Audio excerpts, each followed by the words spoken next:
Hi అందరికీ, నేను మీ Meena. Welcome to MV Godavari రుచులు. ఈరోజు సాటర్డే కదా, సాటర్డే అంటేనే నా కిచెన్లో ఇంకా పికిల్స్ సందడి స్టార్ట్ అయిపోద్ది. ఈరోజు అయితే నాకు చికెన్ 1 kg ఆర్డర్ వచ్చిందండి. సో సాటర్డే కాబట్టి ప్రిపేర్ చేసేసాను. అల్లం వెల్లి పేస్ట్ చూసారా, ఫ్రెష్గా దానికి సరిపడానే పెట్టుకున్నాను.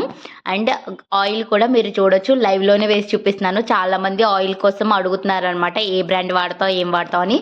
నేను గ్రౌండ్ నట్ ఆయిల్ తప్ప ఇంకే ఆయిల్ యూజ్ చేయట్లేదండి పికిల్స్కి అయితే.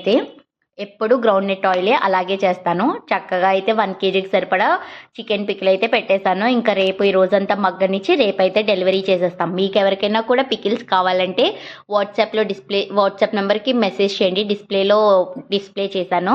అండ్ రేపైతే కర్రీస్ కూడా ప్రిపేర్ చేస్తున్నాం. నాకైతే ఒక క్రాబ్ కర్రీ ఆర్డర్ వచ్చింది. సో రేపు ఆ ప్రిపరేషను. అండ్ ఈరోజు అయితే వెల్లుల్లిపాయలు, ఎండుమిరపకాయలు అన్నీ తెచ్చుకున్నాను. అవన్నీ ఆడించుకుని క్లీన్ చేసి పక్కన పెట్టేసా.